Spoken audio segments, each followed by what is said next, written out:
The British Prime Minister Sir Keir Starmer has announced what he says amounts to the biggest sustained increase in defence spending since the end of the Cold War. Russian aggression is seen all the time. Keir Starmer says the extra spending means the hollowing out of the armed forces will end. We take our defence seriously.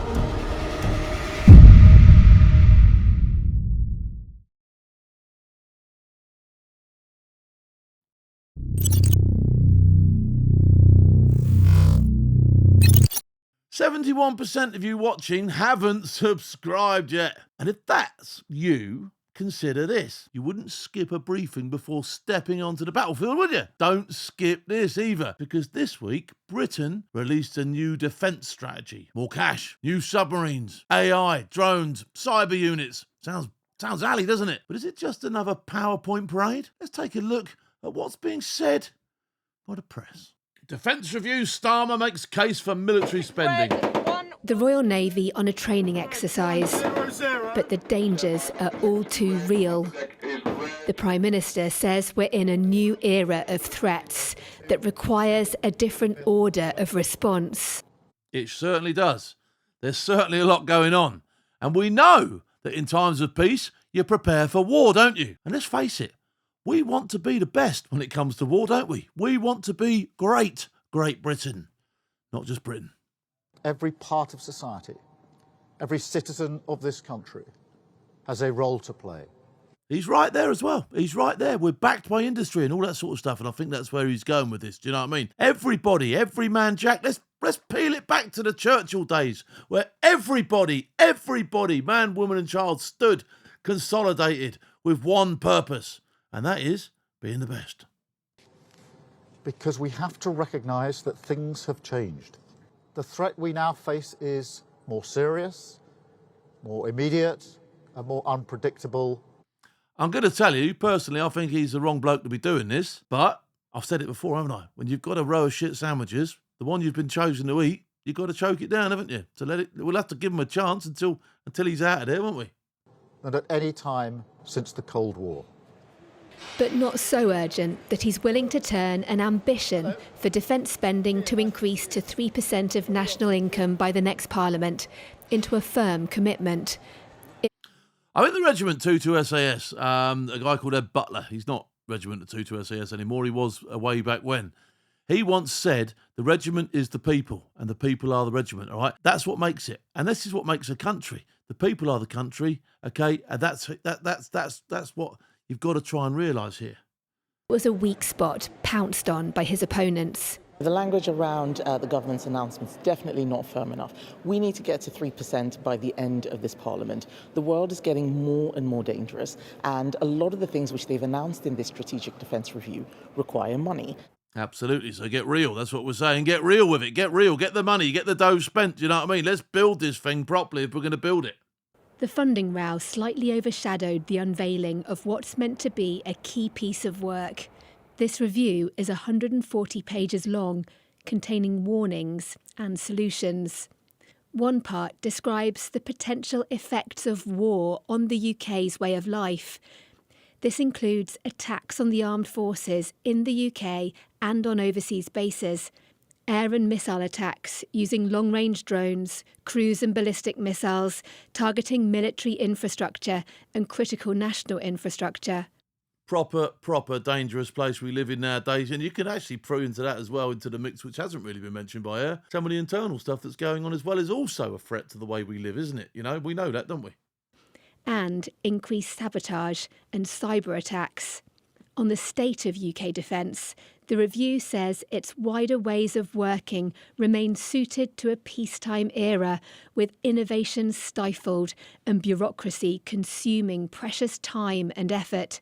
The result is an organisation that's not currently optimised for warfare against a peer military state.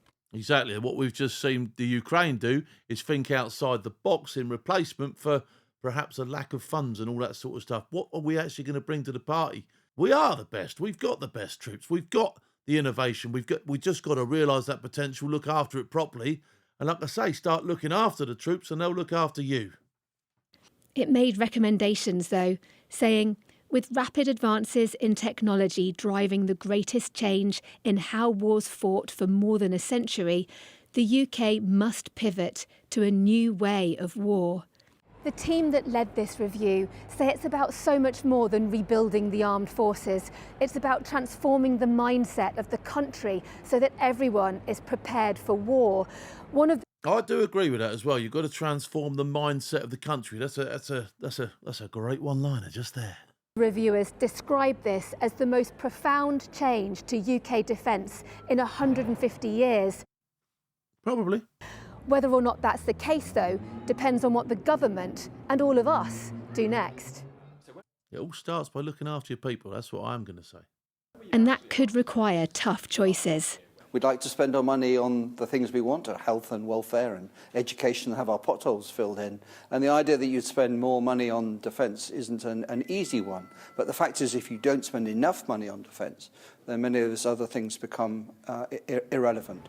All those things become irrelevant if you're not in control of them anymore. And if you don't have a military to look after you, that's the reality of a barrel that you're staring down, isn't it?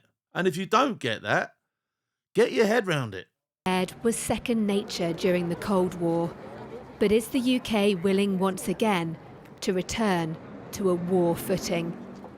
Righty-ho! We've just seen what the press are saying. But here's our summary. The UK government has announced its 2025 Strategic Defence Review, titled Making Britain Safer. It pledges to raise defence spending to 2.5% of GDP by 2027, possibly stretch to 3% if the economy behaves, build up to 12 new SSN AUKUS submarines, launch a cyber and electromagnet command, invest in drones, AI and long-range munitions. But let's be honest, it reads more like a wish list than a war plan.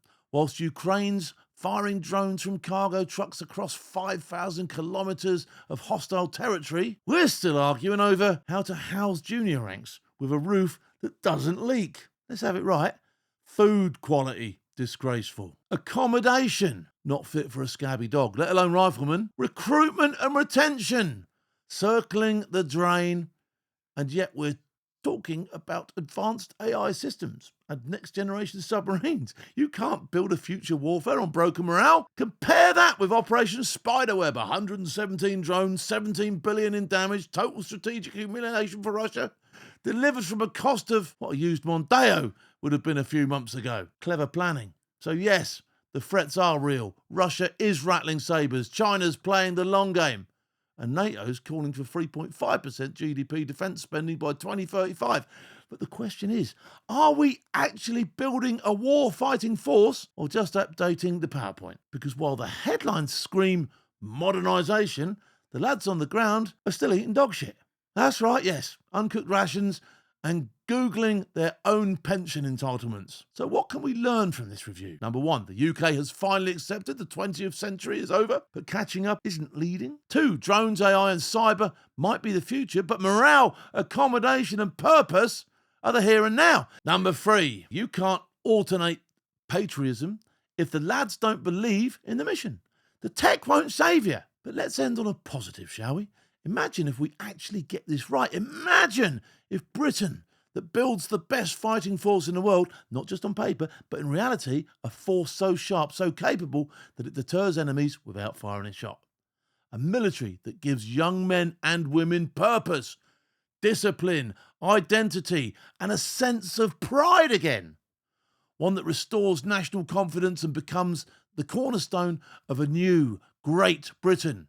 Not nostalgia, resurgence. It starts with investment. It ends with pride. And if you want to hear the conversations we can't discuss openly, join our membership for just 16 pence a day on Force TV Plus. See you next time.